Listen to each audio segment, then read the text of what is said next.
Bom dia, presidente. Muito bom te ver de novo. Obrigado pela entrevista. Esta entrevista é para o público brasileiro, mas também internacional. E todo mundo de fora do Brasil já sabe muito bem que você acredita que sua condenação é injusta. E vamos discutir isso muito daqui a pouco.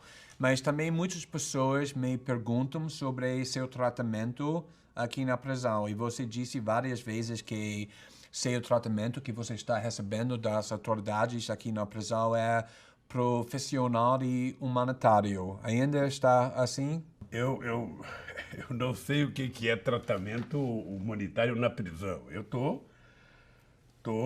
preso, tô numa solitária. A verdade é que é uma solitária, porque eu fico a maioria do tempo inteiro sozinho, recebo os meus advogados e só. E a família uma vez por semana. Eu não sei se isso é bom. O que me faz suportar tudo isso, sem ódio e com muita esperança, é que tem milhões e milhões e milhões e milhões de brasileiros que, mesmo em liberdade, vivem pior do que eu estou vivendo. Eu almoço, eu janto. Mas o Brasil é um país que você governou 8 anos, que tem muitos prisioneiros. Como pode comparar seu tratamento aqui, nesta prisão, para o tratamento para prisioneiros comuns, prisões comuns? O brasileiro ou a brasileira que mora numa palafita, ela não tem nenhuma cidadania.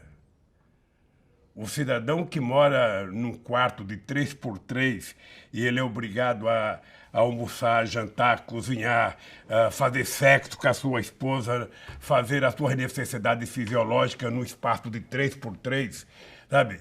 Ele não está vivendo melhor do que eu estou aqui.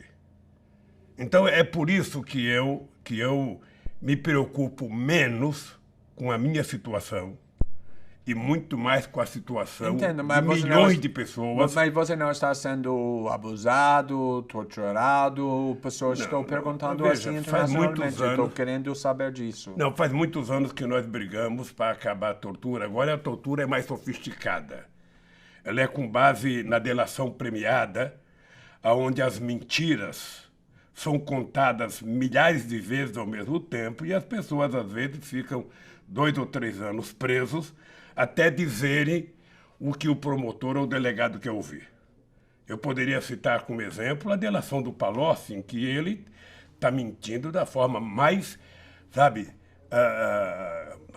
é quase que uma coisa inexplicável. Você pega o Léo, que está preso aí tentando contar mentiras o tempo inteiro, e a senha é tentar falar do Lula. Isso já faz 5 anos. Você sabe que eu estou aqui, em que nem o juiz, nem o procurador, nem o delegado da Polícia Federal que fez o inquérito tem nenhuma prova contra mim. Eles sabem que o apartamento não é meu. Eles sabem que a chácara não é minha. Mas eles contaram uma mentira. Estão maltratando pessoas. Sim, outras pessoas. ainda hoje Isso continua. está acontecendo para você? Essa é uma certa... Não, eu até brinco com meus advogados que eu gostaria de fazer uma delação. Fazer uma delação contra o Moro, uma delação contra o TRF4, fazer uma delação contra o delegado que fez o inquérito mentiroso, fazer uma delação contra o Dallagnol. Sabe? Eu gostaria, mas ninguém aceita a minha delação. Tá Vamos bom. ver se você consegue publicar uma parte Vamos discutir isso da minha delação aqui. daqui a pouco. Porque há uma coisa, Glenn, há uma coisa que é preciso ficar claro. Me parece que essa frase é de um filósofo inglês, eu não sei o nome, de que a desgraça da primeira mentira é que você passa o resto da vida mentindo para justificar a primeira mentira. Você está lembrado, não sei se está lembrado, quando eu fui fazer o primeiro depoimento para o Moro. Na frente do Moro eu disse, você está condenado a me condenar. Porque é a quantidade de mentiras que vocês contaram sabe, num acordo feito entre a Lava Jato e a imprensa brasileira, porque a Lava Jato não seria o que é se não fosse a cobertura da imprensa, um conluio entre os meios de comunicação televisado, rádio e jornais, em que você tinha praticamente editores em cada jornal para receber as matérias em primeira mão antes dos advogados. Antes dos advogados de defesa receber qualquer notícia, a imprensa recebia. Então, graças a esse conluio, você construiu uma mentira.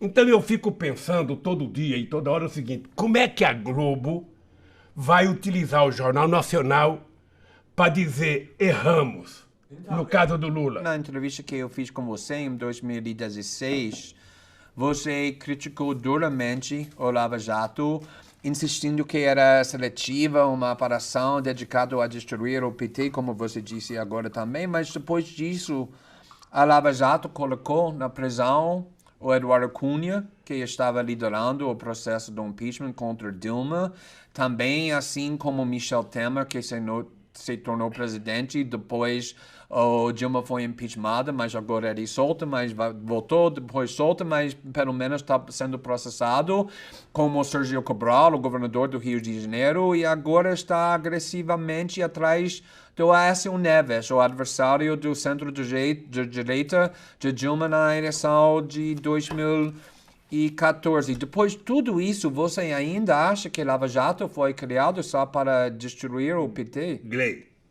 deixa eu lhe falar uma coisa. A Operação Lava Jato, ela foi seletiva durante grande parte do seu funcionamento. Você que é um jornalista estrangeiro e que pode fazer uma investigação com isenção, faça uma investigação quem foram os doadores do PSDB e quem foram os doadores do PT. Quanto recebeu o PSDB e quanto recebeu o PT. E os outros partidos, façam um estudo profundo, sabe, de forma isenta, e você vai perguntar por que só o Vacari foi preso por conta de finança partidária. Cadê os outros tesoureiros de outros partidos políticos? Mas a Aécio não está sendo processado? Mas a Aécio não era tesoureiro de campanha. Eu estou falando das contas da campanha para mostrar que houve um processo inicial de perseguição ao PT. Por quê? Porque era preciso tirar o PT do governo. E como eles não tinham conseguido tirar o PT do governo durante praticamente 4 eleições, era preciso criar condições objetivas para criar uma animosidade contra o PT. E historicamente no Brasil, e acho que no mundo inteiro, essa animosidade ela cresce quando você acusa alguém de corrupção. Tá? Então veja, para ficar muito claro, eu acho que se alguém roubar, deve ir para a cadeia, sendo do PT ou não sendo do PT, sendo católico ou evangélico. Sabe? Roubou, tem que ir para a cadeia. Julgou, apurou, sabe? Provou que roubou, vai para a cadeia. Esse é o Estado de Direito que nós queremos construir. Agora, o que eu estou desafiando são as pessoas que me prenderam, sabe? A mostrarem ao mundo uma única prova contra mim. Eu não estou pedindo nada. Mas você concorda que agora o Lava Jato está atrás de outros políticos, inclusive os seus adversários na centro-direita? Gley, a Lava Jato, aos poucos, ela foi se transformando numa operação política a benefício de quem dela participa. Eu vou te fazer uma sugestão. Uma denúncia que você pode ajudar a investigar. Não faz muito tempo, nós fomos sabedores de notícias de que houve acordo feito no Departamento de Justiça nos Estados Unidos em que o Dallagnol estava pegando para o Ministério Público, para a Operação Lava Jato, 2,5 bilhões de reais. Dos Estados Unidos. Dos Estados Unidos. Tá? Depois saiu uma matéria com autorização, assinatura do seu Moro, sabe, autorizando mais 6 bilhões e 800 milhões da Odebrecht, feito aqui no Brasil.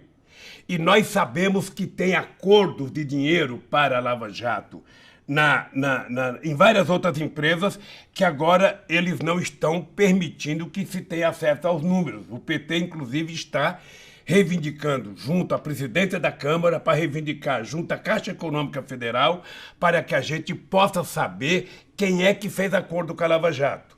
Tá bom. Ora, na verdade, quando alguém faz um acordo desse e quer pegar 2 bilhões e meio de reais, ou 13 bilhões de reais, ou 6 bilhões de reais, essa pessoa está construindo uma máquina política. Está formando uma quadrilha. Tá bom, quero te prometer que estamos já trabalhando com essas questões, investigando... Mas deixa, Glenn, Não, só para não parar pela metade, só dizer o seguinte, olha, Tá. olha,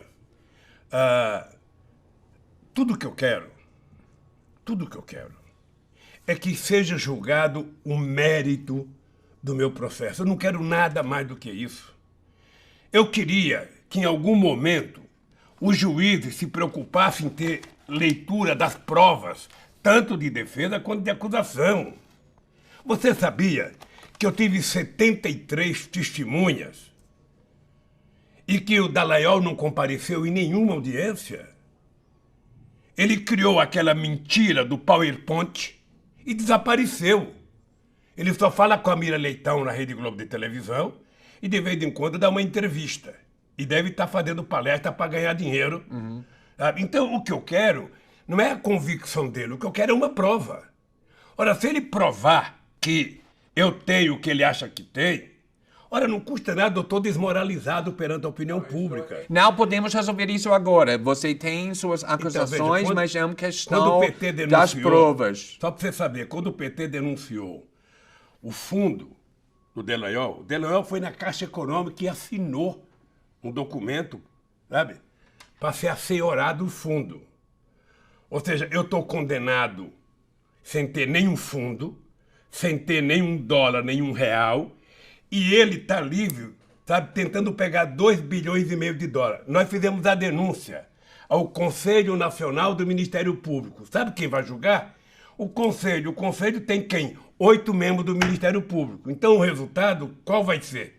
Qual é a dúvida? Durante a eleição de 2018, nós passamos um ano tentando te entrevistar, assim como outros jornalistas, mas nenhum jornalista foi autorizado a te entrevistar, apesar do fato que os presos mais violentos do país, inclusive nem o chefe do traficante do Rio de Janeiro, foram entrevistados na prisão. Mas agora que a eleição terminou e Bolsonaro ganhou, de repente o judiciário está permitindo alguns jornalistas, o Folha, o País, o Kennedy Alencar para a BBC, nós permitido te entrevistar. Como você explica isso? Glenn, eu tenho clareza de que tudo o que aconteceu neste país em função da Lava Jato foi para impedir que o Lula fosse candidato a presidente da República.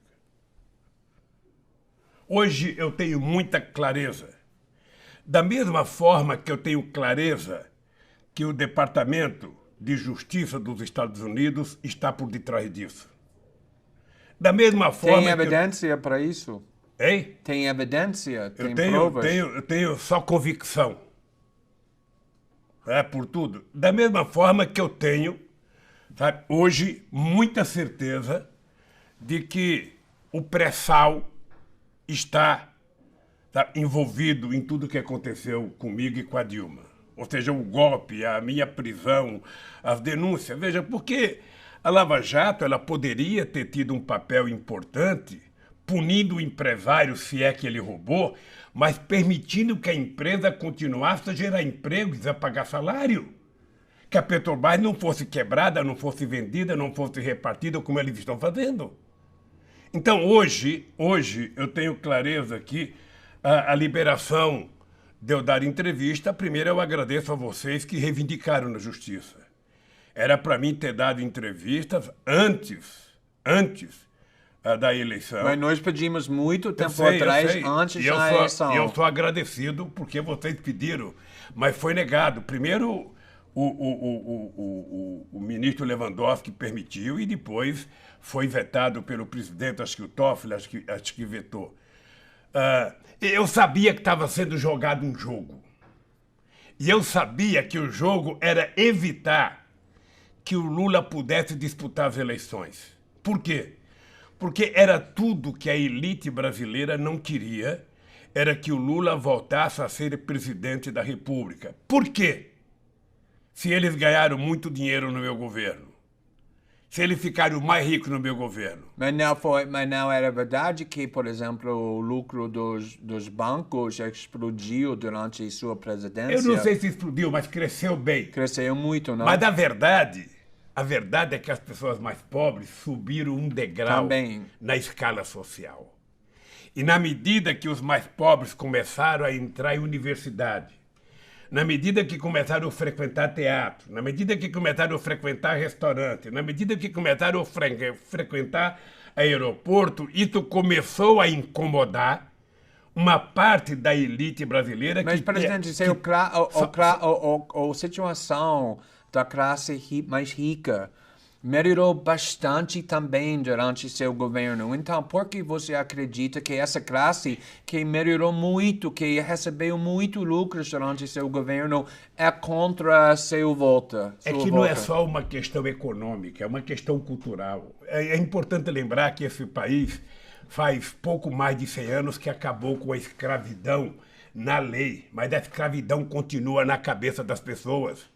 É por isso que quem é vitimado, sabe, pela polícia são os negros mais pobres. É por isso que os negros ganham metade do branco, é por isso que a mulher negra ganha menos que a mulher branca, é por isso que é o negro que tem menos escolaridade. Por quê? Porque você tem na consciência das pessoas o escravismo ainda preponderante. É uma coisa grave, mas ela é verdadeira. Isso não termina logo. Então, o que eu acho é que não é uma questão econômica, é uma questão cultural, é uma questão política, é uma questão sociológica. Mas vamos falar sobre essas questões culturais, porque seu governo foi responsável, por exemplo, para aprovar a lei das drogas em 2006. E esse foi um avanço porque diferenciava entre usuário e traficantes e melhorou bastante. Mas como resultado, essa lei fez com que aumentasse muito a população na prisão, especialmente pessoas negras e mulheres. Hoje, olhando à distância, como você avalia essa política de seu governo quando a população na prisão cresceu muito, bastante durante seu governo, o governo do Lula também, de Dilma também?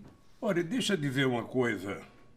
Nós, entre 2003 e 2014, fizemos todos os mecanismos e aprovamos todas as leis possíveis de ser aprovada para que você pudesse melhorar o sistema de funcionamento policial neste país, para você poder diminuir a corrupção e para você colocar bandido na cadeia. Tudo que você pegar no Ministério da Justiça, sabe, você vai perceber que o avanço aconteceu exatamente no período do PT. Nós não conseguimos resolver o problema da segurança pública nesse país. Tá? Mas nós criamos os mecanismos, inclusive mais civilizatório, para que a polícia tivesse um comportamento. Aparelhamos a Polícia Federal, criamos a Polícia Nacional, com o objetivo de fazer. Tá? Isso agora está sendo deteriorado. O PAC. Você falou do NEM na pergunta que você fez anteriormente. Que foi entrevistado na E prisão. eu lembro numa entrevista que o NEM deu para a revista, se não me falha a memória, Isto É, em que ele dizia que o presidente que mais tirou bandido da rua foi o PT, o governo Lula, porque com o PAC ele perdeu mais de 20 bandidos ligados a ele para ir trabalhar no PAC. Então, se você quiser diminuir a violência, não é distribuindo armas, é distribuindo educação, distribuindo emprego, distribuindo salário, distribuindo oportunidade, distribuindo sonhos e esperança. Mas isso funciona durante seu governo porque o problema é para o grande porção da população era que a violência, o problema de crime cresceu durante o governo do PT. Por causa disso, o Bolsonaro conseguiu explorar Não essa cresceu no problema. Não é verdade Não que cresceu o no problema governo do PT. Não cresceu no governo do PT. Nós fizemos a maior política de inclusão social da história de 500 anos do Brasil. Mas o crime durante seu governo desceu Não, foi ou bem menor, piorou? bem menor. Agora, uma coisa no Brasil você tem que levar em conta. Uma coisa é quando você age com seriedade e você faz o registro de cada coisa que acontece, e a outra coisa é quando você diminui escondendo os crimes. O que nós fizemos foi uma coisa de muita transparência nesse país, e o objetivo era evitar que as pessoas mais pobres fossem vítimas.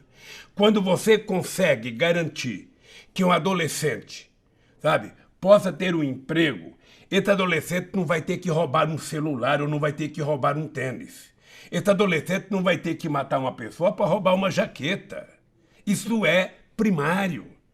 Quando você dá a esse jovem adolescente a oportunidade dele sonhar, eu posso ter um emprego, eu posso ir para uma escola técnica, eu posso ir para a universidade, esse jovem vai se agarrar a essa oportunidade. Entendi. Qual é o sonho que ele tem hoje? Nenhum. Agora quero discutir a situação política aqui no Brasil e a relação para a política internacional. Porque todo mundo tem muito interesse agora na situação aqui no Brasil por causa do governo Bolsonaro. E em 2015, nos Estados Unidos, era impensável que Trump pudesse ser eleito presidente dos Estados Unidos. Ninguém acreditou, mas agora ele é presidente. A mesma coisa no Reino Unido com a decisão de sair do EU. A mesma coisa na Europa com partidos nacionalistas e extremistas da direita. Um ano atrás, aqui no Brasil, ninguém acreditava, era impensável que Bolsonaro fosse eleito presidente do Brasil, mas agora ele é. Eu sei que você acredita que a vitória do Bolsonaro foi por causa de coisas únicas ao Brasil, como os ataques da mídia ao PT, e vamos discutir isso daqui um pouco, mas para agora você vê a eleição do Bolsonaro também como parte desse padrão no mundo democrático de partidos extremistas de direita vencendo e derrotando os partidos da centro-esquerda? Olha, no processo democrático no mundo inteiro, a rotação e a alternância de poder é uma coisa normal. Isso vale para os Estados Unidos, vale para a Alemanha, vale para o Brasil, vale. Uma eleição ganha a direita, outra eleição ganha a esquerda, uma outra eleição ganha... Mas a direita está ganhando muito, agora, muito países. Veja, nós tivemos um período muito extraordinário na América Latina. Um período de mais crescimento, de mais distribuição de renda, de mais inclusão social na América Latina, aconteceu de 2000 a 2014. Com a eleição de Kirchner, Lagos, Cristina, Kirchner, Lula, Evo Morales, Chávez, Rafael Correa, foi um momento de ouro da América Latina. Agora você está vivendo um momento da extrema-direita que estão fracassando de forma absurda. O Macri é um desastre na Argentina e ele é a solução. Tem um livro... Por que isso está acontecendo? Tem um livro do Mia Couto, que é um grande escritor moçambicano, que tem uma frase que é o seguinte: em tempo de terror, escolhemos monstros para nos proteger. Ora, quando você cria o ódio na sociedade, quando você cria a antipolítica, quando você tira a esperança de qualquer pessoa, sabe, nas instituições existentes, ou seja, qualquer coisa vale. Qualquer coisa vale. Eu sei que os americanos não acreditavam que o Trump tivesse a menor chance. E por que o Trump ganhou as eleições? Não foi por causa do Putin, como eles tentam falar. É por causa da mentira do fake news, como aqui no Brasil. Só por causa disso? Não, só por causa disso, por causa do desemprego, por causa da desesperança e por causa do discurso, sabe, do Estado Nacional forte, que é sempre uma coisa importante. né? Ou seja, quando o Reagan e Margaret Thatcher criaram a chamada globalização, na moda dos anos 80 era você falar que moderno era você ser globalizado, abrir a economia para todo mundo, deixar o capital transitar à vontade, embora o povo não pudesse transitar. Agora que a globalização começou a criar problemas para os países desenvolvidos, sobretudo para os Estados Unidos, o Trump encontrou um discurso fácil de falar. Os Estados Unidos para os americanos, emprego para os americanos. Mas, presidente, sobre Trump, né, nos Estados Unidos não é bem conhecido que tem muitas pessoas que votaram no Obama em 2008, 2012 e depois votaram no Trump em 2016. E aqui no Brasil temos a mesma coisa. Muitas pessoas que votaram em você e depois na Dilma votaram no ano passado no Bolsonaro. Como você explica isso? Eu posso te dizer uma coisa? Eu conheço razoavelmente bem a Hillary Clinton. Era muito fácil você encontrar uma pessoa mais popular do que ela para ganhar. Ela não era uma figura simpática. Então a eleição do Trump se deveu ao fato dele ter um discurso correto para os operários brancos, sabe, da indústria automobilística que estavam ficando desempregados. Ele prometeu o óbvio emprego para o povo americano. Prometeu brigar com os chineses para o povo americano para gerar emprego. E isso fez ele ganhar as eleições. Olha, obviamente que pode ser que muita gente do Obama votou nele, como aqui no Brasil pode ser que muita gente que votava no Lula votou no Bolsonaro, até porque o Lula não era candidato. Se o Obama fosse candidato, eu não sei se os votos iriam para o Trump. O fato concreto é que eu não sei, apesar da performance extraordinária do Haddad, eu não sei se eu tivesse candidato, se as pessoas iriam votar, alguns eleitores do PT, votar no Bolsonaro. O dado concreto é que... Eu conheço muitas pessoas que votaram em você, depois na Dilma, depois no Bolsonaro. Então, talvez se eu fosse candidato, essas pessoas não tivessem votado no Bolsonaro. Porque, Glenn, você é jornalista e você sabe o que aconteceu no Brasil. Primeiro, você no Brasil sempre cria a política do pensamento único. O Fernando Henrique Cardoso teve 8 anos de pensamento único favorável, eu tive 8 anos de pensamento único contrário, depois a Dilma teve um pouquinho favorável, quando a imprensa tentava dividir a Dilma do Lula, depois não deu certo, aí passou a ser contra. E aí, quando se criou a ideia do impeachment, aí virou 100% contra. Você foi criando um clima de ódio na sociedade, tentando culpabilizar o PT por toda a desgraça do Brasil, sabe? E quando chega as eleições, não tinha nenhum candidato de direita, eu diria direita normal, porque o Bolsonaro, você poderia hoje comparar ele ao Nero, quando tocou fogo em Roma. O Bolsonaro já está há quase 5 meses no governo e você não ouviu a palavra ainda crescimento, desenvolvimento, investimento, geração de emprego, distribuição de renda. Essa palavra saiu do dicionário. A única coisa que você vê é gente apontando o dedo para você toda hora. Eu não sei se você percebe que esse gesto aqui é o gesto de quem fazia Lula antes. Acho que o Bolsonaro aprendeu a fazer assim, porque deve ter feito muito assim nas minhas campanhas presidenciais. Ou seja, o país está abandonado. O país só se fala em corte e reforma da Previdência, prometendo à sociedade... Mas abandonando por quem? Porque em sua entrevista à Folha e ao El País, você atribuiu a ascensão do direito nacionalista a fracassos do neoliberalismo. E eu gostaria de saber sobre essa questão do fracasso do neoliberalismo aqui no Brasil, mas internacionalmente também. Como que é o relacionamento entre o sofrimento da população e o fato que a população está abraçando pessoas na direita extremista, como Bolsonaro, como outros líderes no mundo democrático. O neoliberalismo, como surgiu na época da globalização, ele está perdendo em tudo quanto é lugar. E não está perdendo para a esquerda, ele perde para a direita. Perde para a direita. tá? Como perdeu para o Hitler, como perdeu para o Mussolini. Ou seja, nós tivemos dois exemplos agora, que foram Espanha e Portugal, em que a esquerda voltou a ter uma ascensão no processo eleitoral. Mas mesmo na Alemanha, sabe, a Angela Merkel, que é uma senhora política muito forte, ela hoje, se não fossem os acordos com o SPD, ela não governaria a Alemanha.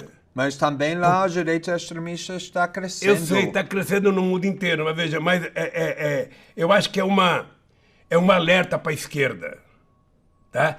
A direita não vai... Pode ficar certo que depois do Bolsonaro, que depois do Macri, a Cristina vai ganhar as eleições na Argentina. Pode ficar certo que aqui no Brasil a esquerda vai ganhar as eleições aqui na próxima eleição. Pode ficar certo que se o Evo Morales for candidato, ele vai ganhar na Bolívia. E assim em vários estados. Eu espero que os americanos tenham juízo e não permita a continuidade do Trump como presidente americano, porque não é um problema para os americanos. O Trump é um problema para o mundo. Ele tem que saber que, pela importância dos Estados Unidos da América do Norte com o mundo, ele não pode tomar decisões sem levar em conta os reflexos da decisão dele, sabe? No mundo. Ele não pode, ele tem que pensar antes de tomar decisão. Não pode ficar ameaçando guerra para tudo quanto é lado, ameaçando atacar, ameaçando... Chega! Chega de mentira como a do Vietnã, chega de mentira como o Iraque, chega de mentira como a Líbia. É preciso parar, o mundo precisa de paz. O mundo precisa de paz, o mundo precisa de escola, o mundo precisa de livro, não de armas, o mundo precisa de emprego. Eu às vezes, Glenn, fico irritado porque na reunião que nós fizemos do G20 em Londres, foi a primeira reunião que o Obama participou, a gente tinha tomado decisões importantes para enfrentar a crise de 2008. E uma das possibilidades era que os países ricos, na medida em que tinha diminuído o consumo interno, que eles facilitassem o financiamento para os países pobres se desenvolverem, se modernizarem, comprarem máquina nova, ter acesso a ciência e tecnologia. Isso não foi feito, voltou o protecionismo. Mas, presidente, isso é uma crítica comum para PT também, que embora você e Dilma tenham uma reputação e um passado político de esquerda, a forma que você governou era neoliberal. E existem inúmeros exemplos citados do fato que já discutimos o lucro do banco que explodiu durante sua presidência, assim como o Partido Democrata nos Estados Unidos é financiado por Wall Street e pela Vale do Silício. O PT foi financiado pelas suas empresas mais ricas aqui no Brasil, Odebrecht, o AS, JBS e muitos bancos. Você implementou uma reforma da Previdência em 2004, o Dilma implementou a solidariedade em 2014, a hidroelétrica de Beramonte, que os ativistas do meio ambiente indígenas era contra, você cortou os impostos para pessoas mais ricas. Se você acha que a vitória do Bolsonaro foi causada pelos fracassos do neoliberalismo, você acha que o PT também construiu isso? Não, Glenn, eu não vou responder essa pergunta agora sem antes responder a quantidade de coisas que você falou do PT e do meu governo. Não, quero que você responda. É importante ter em conta o seguinte. Quero que você faz. É importante ter em conta o seguinte. É uma crítica comum, estou perguntando por causa disso. No meu governo, eu nunca disse que era um governo socialista. Primeiro, quando você ganha uma eleição, você tem que estabelecer qual é a correlação de forças que você vai ter para você poder executar as suas políticas. É importante lembrar, querido Glenn, que eu fui eleito presidente da República num parlamento de 513 deputados, eu tinha 91 deputados. O Bolsonaro tem 50. 51. Ele vai precisar muito mais do que eu construir uma correlação de força favorável para ser aprovada as coisas que ele quer. Não adianta ficar dizendo a velha política, a velha política é ele. Ele é um cara que teve 28 anos de mandato. Ele é a velha política. Eu sou a nova. Eu só tive 4 anos de mandato de deputado e não quis mais ser deputado. Ele teve 28 anos. Então, parar com essa bobagem de nova política e velha política. Parar com essa bobagem. Quem quer governar, governa com o que tem. Eu governo o país que eu tenho. Eu não governava a França, nem a Alemanha, nem os Estados Unidos. Eu governava o Brasil.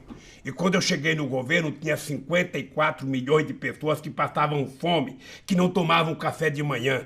E eu tinha assumido o compromisso que no término do meu mandato, cada brasileiro iria estar tomando café, almoçando e jantando. É por isso que eu, mesmo sendo o único presidente que não tem o curso universitário, e também não troco o meu por alguns que têm, sabe? Não troco o meu por alguns que têm, sabe?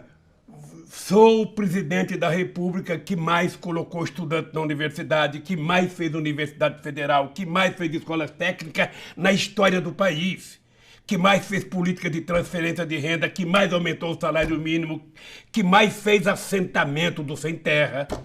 Mas como pode explicar o sofrimento da população que trouxe Bolsonaro na presidência depois de 14 anos do PT? Por que eu fiz isso, querido? Por que eu fiz tudo isso?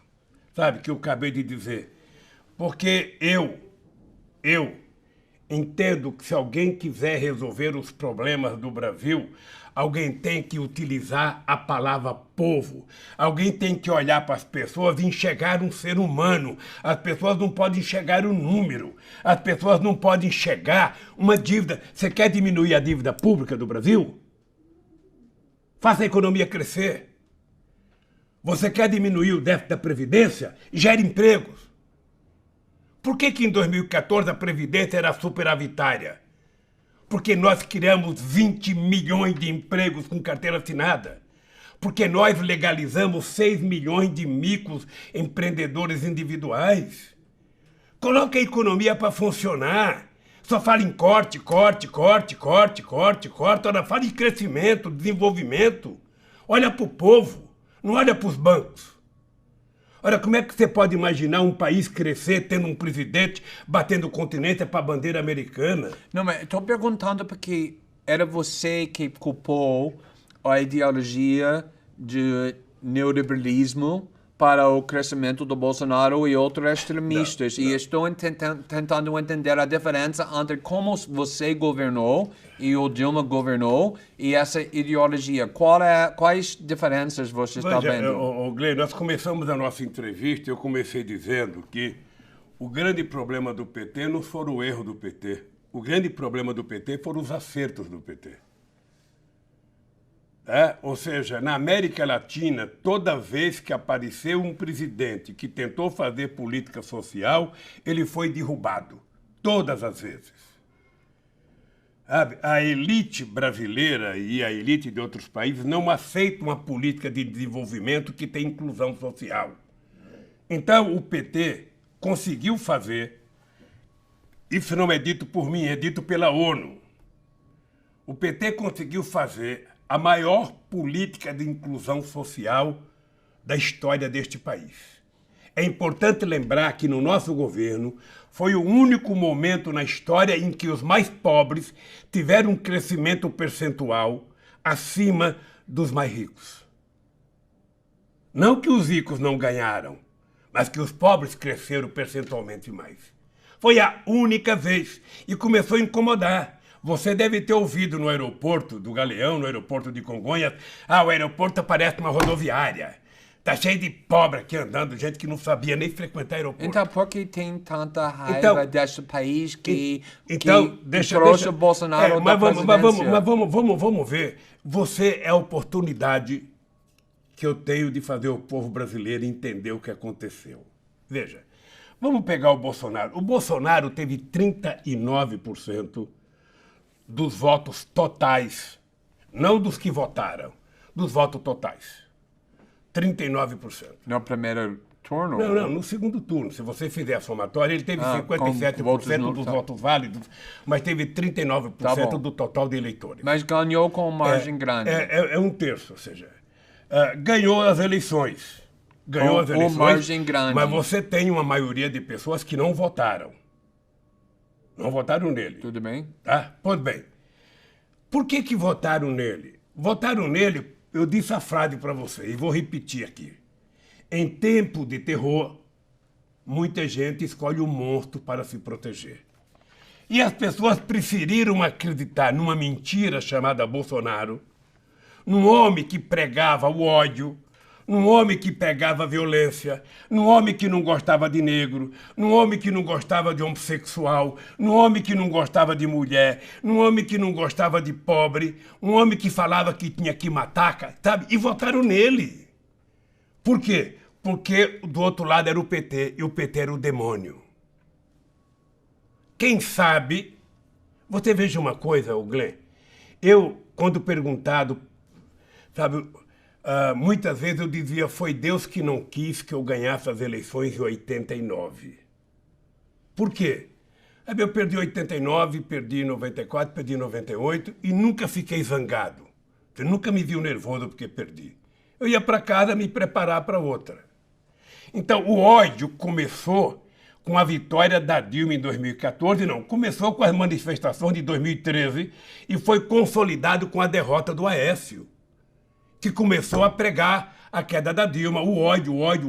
E eles não conseguiram aceitar essa perda. Mas quero perguntar, porque isso é bem importante que você disse agora, que o PT é demônio, ódio contra o PT, porque tem uma crítica comum que estou ouvindo frequentemente sobre a sua estratégia durante a eleição de 2018, especificamente que você fez tudo o possível para enfraquecer a candidatura presidencial de Ciro Gomes, do centro-esquerda, que muitos acreditam que tinha uma chance muito maior de ganhar do Bolsonaro do que o candidato que você escolheu do seu partido, Fernando Haddad, por causa da raiva e ódio que existe no Brasil em relação ao PT, porque Haddad era desconhecido fora do São Paulo. E no primeiro turno, para a audiência internacional, Haddad ficou em segundo lugar. E no segundo turno, Bolsonaro derrotou seu candidato do PT por uma grande margem.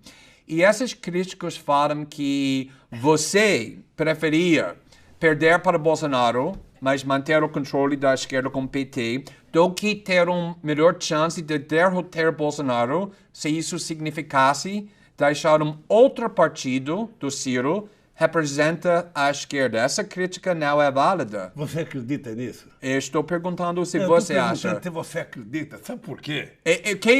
Eu vou falar que eu sei. Eu sei que sei o candidato que você transferiu muitos votos para deixar ele chegar no segundo turno, perdeu para grande margem de Bolsonaro. E estou perguntando se isso era a estratégia certa. Eu vou tentar falar. Veja, a minha estratégia, a primeira estratégia minha, o que você está falando eu vivi em 89.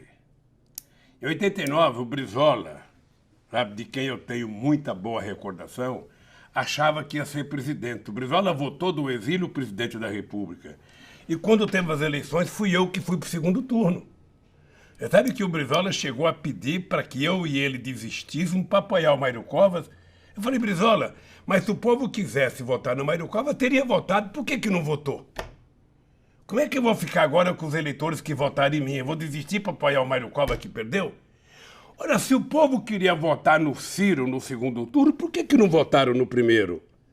Porque você transferiu seu apoio para Haddad e não para Ciro. Não. E porque seu partido impediu ele também ser parceiro com PSB, abriu mão para a possibilidade de ser governador de Pernambuco por causa desse candidato muito popular do PT. Você sabe todas as críticas. Veja, o Ciro reclama porque o PT fez articulação política para trazer o PCdoB e PSB. O que ele queria que o PT fizesse? Que o PT... sabe, não fizesse nada. Ele queria que o PT não conversasse com o PSB. Mas foi você que disse que o PT é demoníaco, que era atacado muito. Deixa eu falar, o Ciro tem que aprender uma coisa. Isso em política é importante. Se você um dia for entrar na política, aprenda isso. Se você quiser que alguém goste de você, você precisa aprender a gostar da pessoa. Se você quiser que alguém te respeite, você precisa respeitar as pessoas. Olha, se o Ciro queria de verdade o apoio do PT, ele poderia ter conversado com o PT. Eu vou lhe contar uma história que você não sabe. e que ninguém nunca contou para ninguém, porque o Ciro nunca contou. Uma vez o Mangabeira Unga vai no escritório e fala assim para mim, olha, nós fizemos uma reunião com o Haddad e o Ciro. E nós conversamos do Haddad ser vice do Ciro. Eu falei para o Mangabeira, ô Mangabeira, você não acha que antes você deveria ter conversado com o PT? Ora, eu perdi 4 vezes, até chegar lá. O Ciro já perdeu 3, quem sabe ele perca mais uma. Se o Ciro quiser aliados, ele tem que saber conversar. Ele tem que saber convencer as pessoas. Ele tem que assumir compromisso programático. Tudo bem, com certeza o Ciro vai ouvir isso e... Não, eu acho, veja, o Ciro sabe da relação que eu tenho com ele. Eu sempre tive uma relação de muito respeito com o Ciro e sou agradecido ao Ciro de ter participado do meu governo. E vou lhe dizer mais, eu era contra o Ciro ser candidato a deputado e convidei ele para ser presidente do BNDES. Mas exatamente por causa disso, ele sentiu que ele tinha uma chance muito maior do que o candidato que você botou no segundo lugar, no segundo turno. Mas tudo bem, vamos... Mas deixa eu lhe contar mas, por exemplo, eu quero usar essa oportunidade para discutir um pouco sobre o desafio da esquerda internacional, porque é muito importante, porque você é uma das únicas grandes lideranças da esquerda dos últimos 20 anos que conseguiu vencer eleições nacionais em um grande país, alcançando os mais pobres e marginalizados. E acho que isso é bem importante para ouvir que você pensa sobre os problemas que a esquerda internacional está enfrentando, porque na maioria dos países do mundo democrático, inclusive aqui do Brasil, a esquerda está com grande dificuldade em atrair o apoio desses grupos, enquanto atrai o apoio das classes mais ricas, com pessoas com mais educação formal, universitários. Eu quero saber o que falta à esquerda mundial e brasileira fazer, que você foi capaz de fazer, para se reconectar com o povo. Olha, eu em 2008, na crise econômica, eu descobri que o mundo estava sem liderança.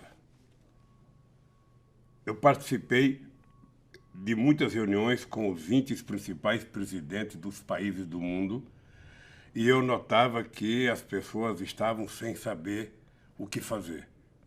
E a minha preocupação, por exemplo, com a União Europeia, era que a União Europeia tinha ficado muito burocrática, ou seja, não era os políticos que falavam, era a burocracia que falava, era a comissão disso, a comissão... Tudo tem uma comissão para resolver e o político não decide. Eu achava isso muito ruim, sabe?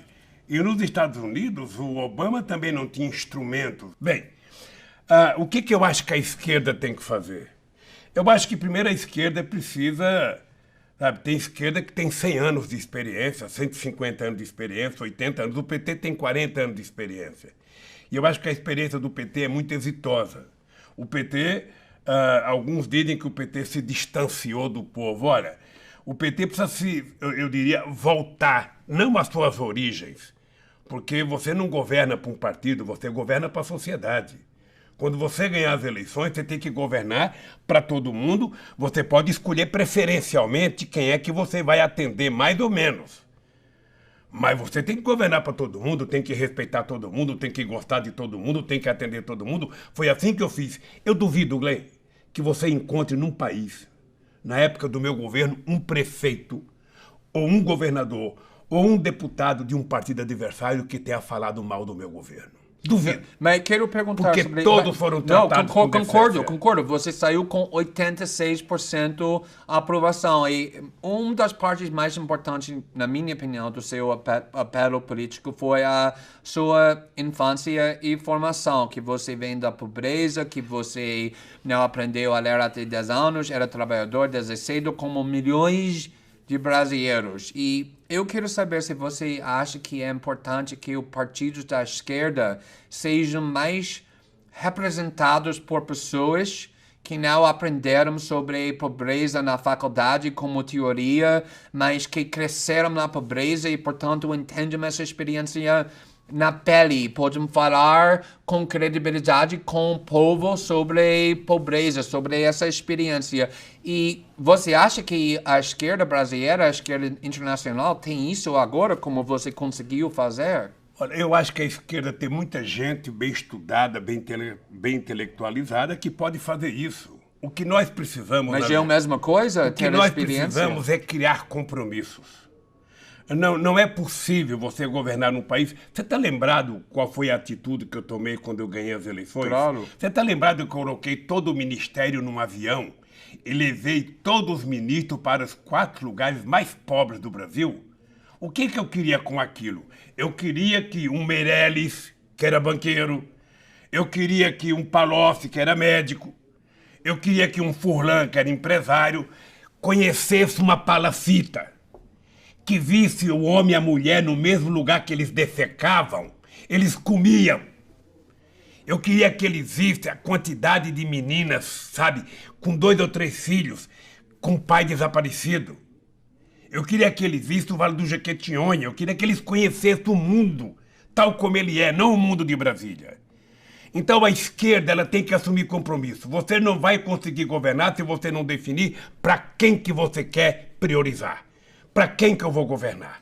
Eu gosto de todo mundo, eu gosto do Glenn, eu gosto do Lula, mas eu tenho que escolher. O Glenn come todo dia, o Glenn está estudando, o Glenn tem carro, o Glenn, sabe? Então ele não é a minha prioridade. A minha prioridade é as pessoas mais pobres que não têm e que precisam ter o mesmo que ele tem. Mas para fazer isso, você acha que é importante para ter candidatos que vêm desses bairros, que vêm da pobreza e não parecem muito acadêmicos? Não, nós temos que preparar. Eu sou de preferência que a gente consiga candidatos que tenham na sua origem as lutas populares correndo no seu sangue, na sua veia. Mas, obviamente, que tem muita gente boa, sabe, que não é de origem pobre, mas que assumiu o compromisso. Óbvio, mas também precisa candidatos... Então, é lógico. Por isso é que o partido... Acho que ele está faltando isso aqui no Brasil. Eu acho que está faltando organizar mais gente para participar, mais mulheres, mais negros, mais índios.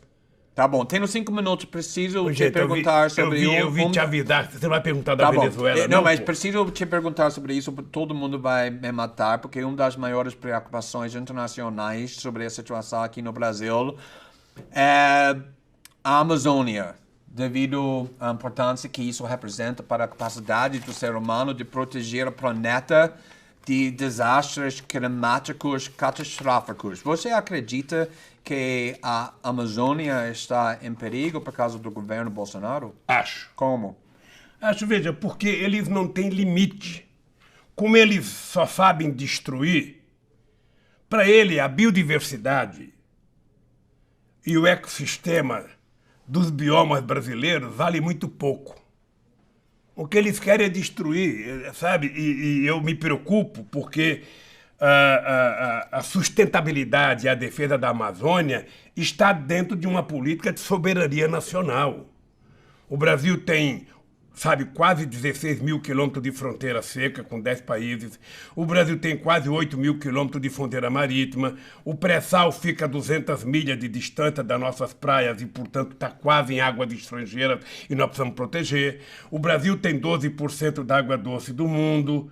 O Brasil precisa, então, colocar, sabe, as nossas fronteiras, o nosso povo, a nossa floresta, a nossa fauna, a nossa biodiversidade, como se fosse um patrimônio da humanidade, mas subordinado à administração e aos interesses do Brasil. Né? Colocar a questão da ciência e tecnologia, a indústria de fármacos pode ter na Amazônia uma fonte extraordinária de produção de soluções para N doenças no mundo.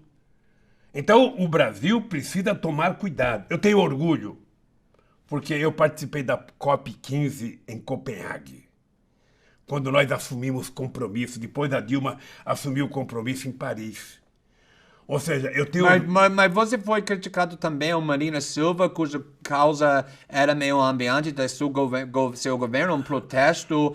E agora todos nós somos mais conscientes sobre o perigo que nosso planeta enfrenta. Então, tem coisas que você teria feito diferente sabendo disso? Glenn, você sabe que eu descobri alguns valores da minha mãe quando ela morreu. Eu não sabia que eu gostava tanto dela.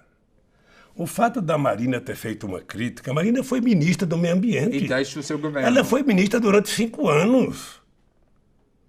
Ela não pode reclamar. Ela foi ministra. Não era eu que induzia ela, era ela que me induzia a colocar em prática as políticas, sabe, de ambientalistas, ou seja, obviamente que nós não fizemos tudo, mas eu duvido que alguém tenha feito tanto que nós fizemos. Tá bom, com permissão com a polícia, que eu tenho mais um minuto e tenho mais uma pergunta. Ele te dá uma colher de chá, você não vai perguntar da Venezuela, pô? Não, já discutiu isso, eu acho que com Kennedy, mas eu quero, na realidade, perguntar sobre o juiz Moro, porque ele é o juiz que te condenou e te botou nesta prisão onde estamos, que se tornou inelegível para concorrer ao presidente. E foi depois de tudo isso escolhido por Bolsonaro para ser ministro de Justiça, uma escolha que muitos consideram suspeita, sem não corrupta, ainda que a sentença de condenação tenha sido confirmado num tribunal superior. Esta semana tivemos uma nova revelação que Bolsonaro disse que prometeu a Moro a primeira vaga no STF. Como você vê essa nova revelação em relação do papel de Moro em seu processo criminal e o fato que você está aqui na prisão? Tem mais uma revelação de ontem que você não deve saber. A ministra que me condenou no segundo processo, ela disse num debate ontem em Curitiba que ela copiou a sentença da minha condenação da sentença do Moro. Ou seja, deixa eu dizer uma coisa para você, olhando para você com muita seriedade e responsabilidade. O Moro é mentiroso. O Moro é um subproduto da Rede Globo de televisão e dos meios de comunicação. Ele, como ninguém, planejou com o Estadão. Ele visitou todos os meios de comunicação antes de começar a Operação Lava Jato. E ele tinha dito, num artigo que ele escreveu, sabe, que o sucesso de qualquer operação dependia da imprensa. Um juiz que depende da imprensa para condenar não é juiz. Um juiz, para condenar, ele tem que condenar em função dos autos do processo, em função das provas, contra ou a favor que ele tenha. Então, eu vou dizer para você aqui em bom som, ele é mentiroso, Dallagnol é mentiroso, o delegado que fez o inquérito meu do apartamento é mentiroso, e o TRF4 mentiu a meu respeito. Não pensa que eu estou dizendo isso com prazer, não, porque eu sei quais são as consequências para mim. E para mim, tudo que eu desejo é que o Moro faça um discurso todo dia. Quanto mais ele falar, mas ele vai se comprometer. Ele não nasceu para fazer algo além de ler o Código Penal. Então, você sabe que eu tenho um compromisso de vida. É de provar que essa gente mentiu a meu respeito. Tá bom. Eu estou preso aqui há 1 ano e 2 meses, sabe? Tô muito... Todo dia eu faço um exercício para me controlar, para não ficar com raiva. Estou vendo o Brasil sendo destruído, estou vendo a soberania nacional, estou vendo os militares se entregarem, sabe? A críticas estapafúrdias, ou seja... sabe, é um negócio assim que eu não consigo imaginar aonde nós chegamos. Esse país, em 2008, tinha um compromisso de ser a 5ª economia do mundo. Esse país virou coqueluche no mundo. Esse país é o país responsável de fortalecer o Mercosul, criar o Unasul, criar a CELAC, criar os BRICS, criar o IBAS, fazer reunião entre o mundo árabe e América do Sul, fazer reunião entre o mundo árabe, entre África do Sul e América Latina, entre o país africano e América Latina. O tempo está acabando, então... Deixa eu lhe falar uma coisa, querido. Deixa eu lhe falar uma coisa. Sabe, esse país está jogando fora tudo que foi construído e agora está jogando fora o sonho com esse corte nas universidades. Não é possível que esses ignorantes, alguns com diploma universitário, não saibam que não tem nenhum investimento mais promissor para o futuro de um país do que escola, do que educação. E foi isso que nós fizemos, é isso que eles estão destruindo. Então o povo só tem um jeito, é reagir. Ele não foi eleito para destruir o Brasil. Ele não foi eleito. Aliás, ele não participou de nenhum debate, ele não tem programa, ele não tem nada. Ele não tem nada. Tá bom, presidente, precisamos Então, concluir. Você não vai Então, ser preso. eu quero te agradecer. Você não vai ser preso, não. Eu é que posso ficar mais um pouco aqui. Você vai ser solto daqui, pode ficar tranquilo. Tudo bem. Eu só quero que você saiba o seguinte, ó. E vou fechar uma pergunta que você não fez, eu vou dizer. Acho que não é correto o tratamento que estão dando à Venezuela. A Venezuela, ela tem que ter soberania, tem que ter autodeterminação, e a Venezuela é um problema do povo da Venezuela e não um problema dos Estados Unidos. Trump cuide dos Estados Unidos e deixe de se meter onde não é chamado. Presidente, muito obrigado pela entrevista de novo, mais uma vez. Obrigado a você.